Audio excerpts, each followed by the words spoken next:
欢迎来到热点新闻频道，请订阅并关注以获取最新资讯。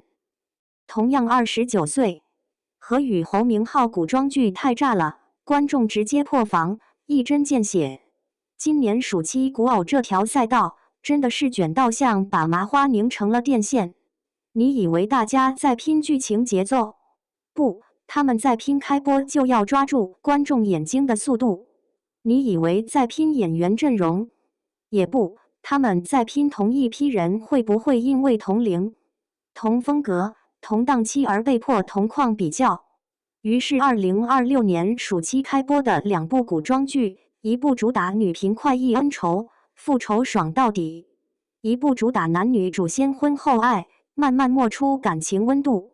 更巧的是，两部剧的男主都是同龄选手，且都搭档同一种古装观众会认真盯的女演员。很多观众不是主动追剧，是被同框对照硬推着看古偶，有时候比选秀还像选题分组。下面就把这场同档古偶对照赛讲清楚，为什么他们会好看不好，观众到底在挑什么，男主到底该怎么在古装里站稳脚跟。一、复仇爽剧《百花杀》，强在节奏，难在同框张力。《百花杀》由何宇担任男主，搭档孟子义。先说，他属于那种你可以不太挑逻辑，但的挑爽点落点的剧。女频复仇这条路他走得很直，一出手就要有仗要轻，一翻身就要把仇人拽到面前。一、男主戏份不弱，古装权谋味很足。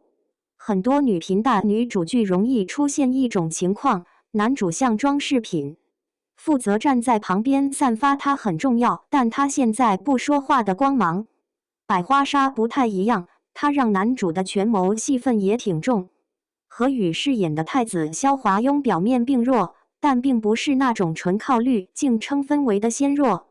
他外表像被风吹就能倒的柳枝，内里却是有明医条理，胸有城府，能忍能算的那种人。病体是他的外壳，城府是他的内胆。而孟子义饰演的郡主沈西是重生复仇型选手，前世的记忆还在，郡主的谋略也带着走。他的复仇并不是我很痛所以我会哭，而是我知道你做过什么，所以我会当场清算。所以两人形成一种很有张力的互动，互相试探，互相拿捏。表面上事先算计，深一点又是生死托付。二、剧情紧凑，复仇像连环鞭，落点明确。从目前已更新的集来这部剧的复仇，基本是女主主导，而且很敢下手。郡主回京第一件事，把当年害死母亲的康氏直接赶出府邸，仇恨不绕弯，不搞等我长大再复仇，直接快进到结账环节。宴会上有人诋毁他阿爹的西北军，他不是委屈忍耐型，而是当场在皇帝面前把账报出去。你可以把它理解为，这不是宫斗，这是公堂式讨债。后面更是用各种险境把节奏拉满，毒蛇咬伤，骑马掉下悬崖，走路被毒箭射中差点丢命。太子多次及时出现解救，而且最狠的一次，居然为了救郡主去雪山顶采珍稀药材，自己性命进入倒计时。这类情节的优势是，观众不用猜他们到底要不要在一起，他们只需要把注意力放在下一秒谁又要被逼到绝境上。三、问题也很清楚，男主辨识度、同框气场、表演套路。但百花杀也有槽点，而且比较集中。第一是何宇的古装辨识度，换句话说，他在现代剧里更顺眼，在古装里却像被妆造改坏了路。这部剧的妆容不太适合他，放大了某些短处，反而没能把他的优点呈现出来。第二是同框情侣张力不足，站在明艳大气的孟子义身边，何宇的外形气场被压住了。有观众形容成姐弟共事，这个比喻很扎心。因为情侣最重要的是站在同一水平线上，还能让人心跳加速。而这部剧里，两人更像互相依赖的合作搭档，情绪连接有，但电火花不够。第三是表演进入套路化，比如不管现代还是古偶，都容易用邪魅一笑处理情绪，看多了就是同一张牌反复打，观众会累。百花杀属于爽感和张力拿得住的剧，快、狠、紧凑，情绪强，但要它彻底封神，就差3样：男主古装辨识度、同框化学反应以及情绪表达，不要老重复同一种动作按键。2. 先婚后爱向的雀骨，少年感讨喜，但年龄差是硬伤。另一部剧《雀骨》由侯明昊和艾米主演，他的吸引点是少年感。侯明昊更像那种从少年走出来的人，不是装出来的温吞，而是带着路人缘的清爽和韧劲。侯明昊的转型路径，从爱豆到演员。侯明昊的履历更曲折，也更过成型。2014年以韩国练习生身份出道，回国进男团，走的是唱跳爱豆路线。但之后他在《寒武纪》里演外表软萌内里狠厉的杀手简子，在《人不彪悍网少年》里演阳光仗义的花彪，又在《护心一人之下》里都有不同角色。10年左右时间，他完成了从镜头里会唱会跳的那个人到演员这个身份可以站稳的转变。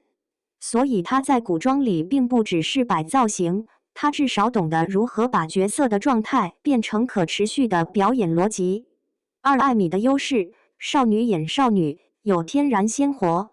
艾米更年轻，优势非常明显，她今年才18岁，角色也偏少年少女的气质，天然鲜活，不需要观众用脑补去相信她的年龄可信度。两人同框的感觉，确实有一种少年人并肩闯江湖的真实感。要说这部剧最能讨观众开心的部分，就是这点没有太强的表演疲态，也没有让人出戏的过度装成熟。3. 打戏战争戏多，硬核内容能撑起观赏性。剧情里打仗和打戏都不少，据说高难度动作很多是侯明昊亲自上阵。动作戏这东西，做得好观众不需要解释，做得差观众只会出戏。至少从目前反馈来，他属于能看的那种。4. 槽点同样明亮，11岁年龄差拉开 CP 距离。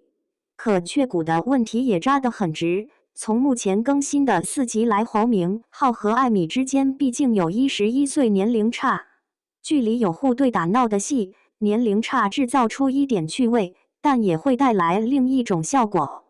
同框兄妹感太重，情侣感不够强。观众不是要求角色必须年纪相同才能爱，而是要求镜头里要有互相看见的感觉。可当两个人的视觉年龄差太明显，观众会下意识把关系归类成照顾成长同伴，而不是心动。5. 角色同质化，美强惨套路像旧衣服。另一个吐槽点是侯明昊的古装角色同质化。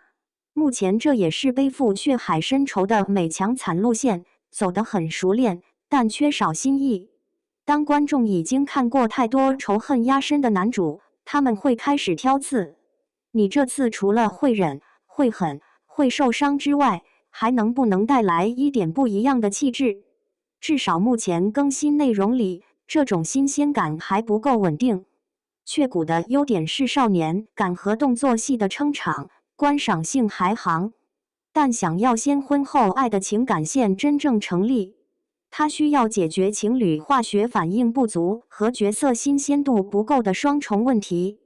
3. 同档两剧的观众争议，不是谁更好，是大家在用同一套标准较劲。两部剧同一暑期档正面相遇，观众评价也分得很快，有人喜欢百花杀的爽感和张力，也有人觉得套路化，男主撑不住气场，有人觉得雀骨少年感很戳，也有人觉得年龄差让 CP 距离被拉远。但把这些争议拆开，你会发现他们背后其实是同一件事，观众在用同一套对古偶男主的标准来打分。古装辨识度，妆造不对，演员像被关进看不见的盒子里。古偶里男主的脸必须能被记住。妆造是第一道关卡，造型如果把优势遮住，就会出现看起来像谁家的某个男角色，而不是就是他。百花杀里这个问题更明显，所以观众会更在意。